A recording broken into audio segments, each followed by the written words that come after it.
Anime in 2020 has started off strong, which I hope is a good omen for the year to come and not just some random fluke, but regardless, I can still take it for what it is and be excited, because this is a great way to start the year. I'm quickly going to sell you on around 3 or so main anime that I'm excited for, and of course, speak to the sequels that I think many of us are excited for. But as a reference, if any of the shows pique your interest while I'm going along here, I have a Bookwalker link for just under $6 off of some of the shows that I'm covering, so if you're wondering what applies, while I discuss the shows, I'll secretly pop my little code in the bottom screen to let you know that it is available for a special discount. Now, without further ado,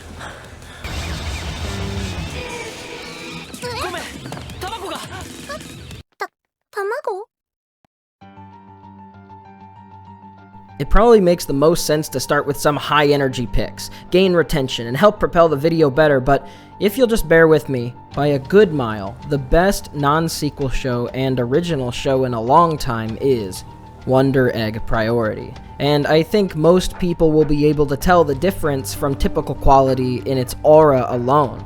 This show stars Oto Ai, a reclusive girl dealing with the trauma of her only friend's suicide through supernatural imagery, promised by some strange figure that if she saves enough other people in this supernatural world who, in their own situations, have also brought their life to an end, that she may be able to bring her friend back from the great beyond. A truly action-packed, creative, beautiful show. If I had to describe part of the show with a feeling, it's like a pang in the heart, lonelier than the dead loneliness of being without. It's instead loneliness of a fantasy that could never be, an opportunity of a long past time that sits and stews in your heart. And for every happy imaginable conception of that unknowable, unhappening reality, a pain 10 times the strength weighs down on you and spells guilt on your heart. It's the sort of thing that in reality keeps you in your bed all day or pushes you to make your own life changes.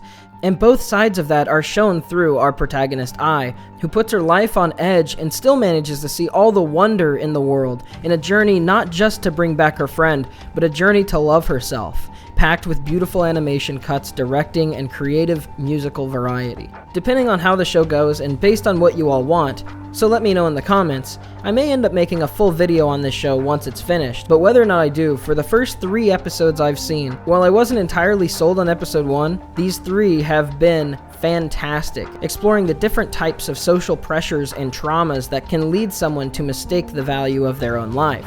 And your life is valuable too, so if it's not too hard, I'm sure the show would wonderfully fit in on your watch list this season.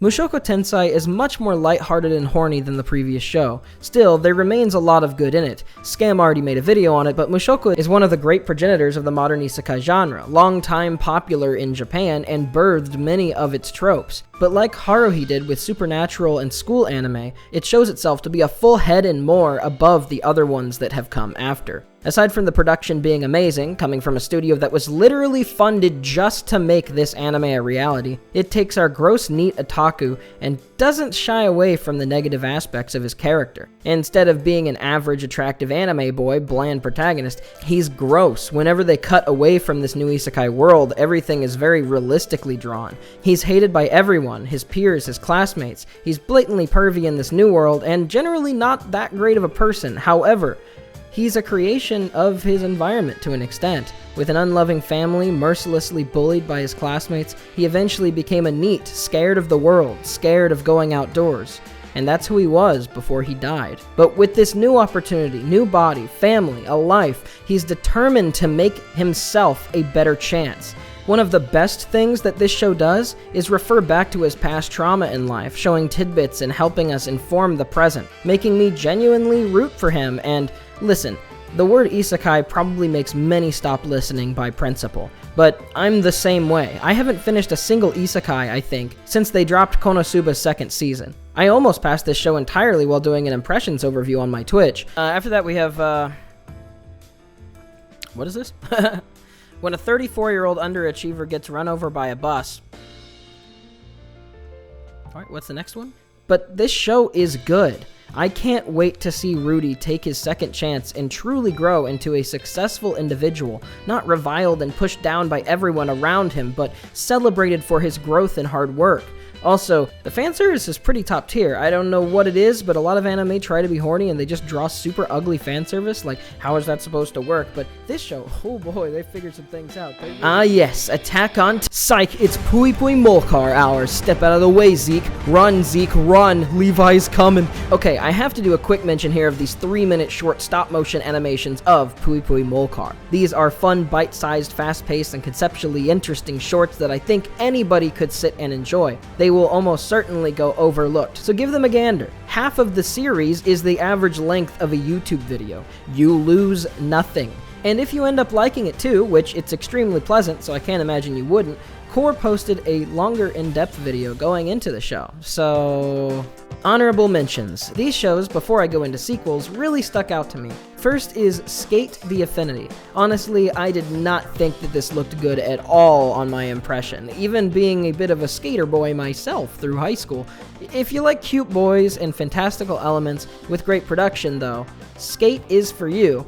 Produced by Bones and with plenty of fun ideas, I was genuinely surprised that this show was as good as it ended up being, so it's clear that I completely misread on my harsh prejudgment. I'm still not that big of a clown fan, but this show is awesome. Not sure if I'll keep up with it weekly or finish, it still doesn't feel like it's a show quite for me. But I know that there are people who will love this show and who will completely dig what it's trying to offer, because what it offers is good, it's just a bit niche. So please, if there's like 2% of you that has any curiosity, give it an episode, and I'm sure you won't regret it. Next is Horimiya, and yeah, I talk about anime online. You could say I'm a bit of a peak male alpha Chad juggernaut, so of course I love Horimiya, but admittedly, I just like it because it's a fairly straightforward romance show. This show seems to be more of a shoujo appeal, but it doesn't exactly leave the guys out to dry either. It really feels like a romance that anybody could get in on, assuming you like cute shows about two people who like each other and can't face the music soon enough. Both leads have their own personalities that aren't just cookie-cutter tropes, and are genuinely likable. In fact, the female lead reminded me of one of my friends. I'm rooting for them in the show, and it's always good to have a cute romance, but I don't know how much further they're going to take it, so I won't pretend to recommend it as something extra special. I'm just liking it, and maybe you will too. Finally to the sequels. Finally, Attack on Titan. Yuru Camp Season 2, baby! That's right, YouTube, I still haven't forgotten how you filleted my video for dinner during the copyright strike and refused to put it in the algorithm. Spite aside, Yuru Camp Season 2 has honestly been better than Season 1 for me. It starts cozily, showing the first time that Rin went camping, almost with her loving father's distant supervision to keep her safe, and then moves after to the events of Season 1, seeing what all of the characters are up to as they text each other and following Rin in more real-life locations in Japan, learning more about the culture. It's something I absolutely love. Yuru Camp really does fit in with that Kita is a rice farmer vibe that I secretly envy at night. So, obviously hype. So, Jujutsu Kaisen, kinda goated right now. Somehow people miss the joke when I put that in the title, but the title is literally me just saying, hey, this is pretty good at the moment in a semi-parody shonen tuber lingo. But it was supposed to be funny. Anyways, I still want to do that Eve video, but Jujutsu Kaisen has continued being charming and wonderful, and I just want you all to know that you're very special and loved. And if you don't personally like Jujutsu Kaisen, that's fine. But it doesn't change the fact that it's legitimately well written, innovatively animated, and uses creative and inventive ways of subverting viewer expectations, and is generally wonderful. So even if I am a bit sour about the second OP not being made by Eve, it still is doing great at 15 episodes in. Okay. Attack on Titan. For real this time. Not gonna lie, I have 3 ideas for videos that I can't wait to make. I'm just waiting for the moments to happen in the anime. But I'm sure that those events tomorrow are going to break part of the internet. If the episode's already come out, spoiler tag your comment, but I'd love to see what you thought. There have been highs and lows, but episode 7 looked amazing, and I can't wait to see where the series continues to take things, with my fingers crossed. Every Sunday at 4 p.m. CST, just a couple hours after Crunchyroll drops the episode of Attack on Titan, I am chatting and meticulously going through each episode of Attack on Titan with all of you on Twitch, so please feel free to join if that might be your kind of thing. This anime season is a genuine blessing for someone like me who couldn't force care if their life depended on it. Finally, it's been a bit since I've said something like this, but I'm just generally very grateful to be where I am right now, with so many kind and supportive good people all over the world that I get to know through Discord and Twitch and reply to comments here. The fact that I'm going on 3 weeks of eating healthy, mainly with the Sea Dog diet,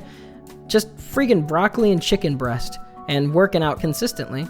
With all the crap that's happened, and inevitably will be sure to happen for the rest of the year to come to try and dampen our moods, at times succeeding at that, I'm sure, I'm happy that you made it to the end of the video and of the year, and wish you all the best luck standing tall. I hope this year can see great new strides and positives for everyone, all who wish good on others in the world. So one last big thanks to my patrons and Twitch supporters, especially Whizbang2093, Friendly Neighbor, my name is Klein, Frolnick Lizard, CJ, Sam Lloyd, Jose Ramirez, and a reminder that all of my patrons have access to a special 2-hour call at the start of every month to talk to me on Discord and ask whatever questions you might have, and just generally hang out. Thanks if you made it this far. I appreciate any likes, comments, etc. I'll try to reply to them, and I hope to see you soon.